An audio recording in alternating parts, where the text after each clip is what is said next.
글로벌 채권 시장에 바람이 불고 있습니다.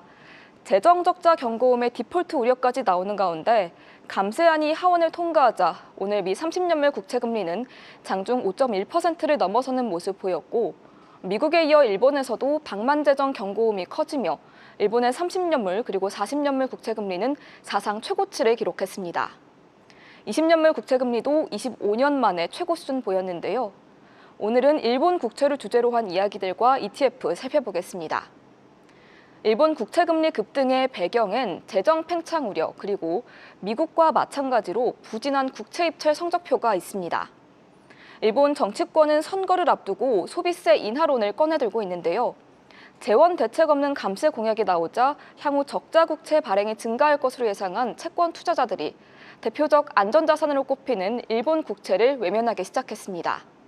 지난해 일본의 GDP 대비 국가부채 비율은 236.7%로 최근 무디스가 국가부채를 이유로 신용등급을 강등한 미국의 2배에 달하는 모습인지요.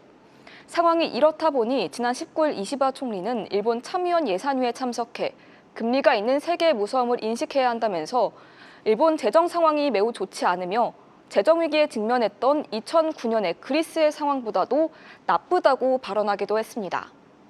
그러면 관련한 이야기들 더 살펴보기 전에 ETF 모아보겠습니다. 먼저 아이쉐어즈 전세계 국채 티커명 IGOV가 있는데요. 독일과 일본 등 미국 이외 선진국의 채권을 담고 있는데 일본 국채의 비중이 높습니다. 티커명 BNDX는 유럽 비중이 높고 BWX도 일본 국채가 많이 포함되어 있는 글로벌 채권 ETF입니다. 증감률 추이도 보면 최근 미국, 일본에 이어 영국과 독일의 장기물 국채금리도 상승하고 있는 가운데 한 달 기준으로는 모두 약세에 보이고 있습니다. 한편 월가에서도 냉정한 평가가 이어지고 있는데요. 우선 적자 국채 발행 확대와 국채금리 상승에 국제신용평가사들은 일본의 재정 건전성을 들여다보고 있다고 하며 국제통화기금 IMF의 수석 부총재 또한 일본은 재정 재건이 필요하다고 지적했습니다. 일본 국채가 불안해진 만큼 엔화의 지위도 흔들릴 것으로 예상된다는데요.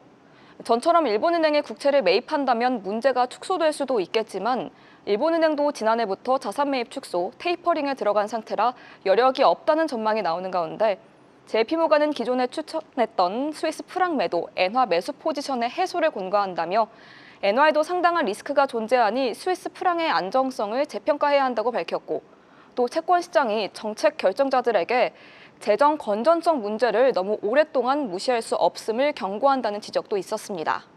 미조는 당분간 일본 국채금리의 상승 압력이 지속될 것으로 예상했습니다. 미국과 일본의 금리가 급등했던 공통점은 높은 부채 비율에도 국가부채를 늘리려는 움직임을 보인 것이라 할 수 있겠는데요.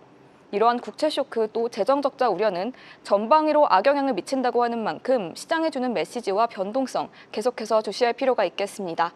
지금까지 원자재와 ETF 시황 전해드렸습니다.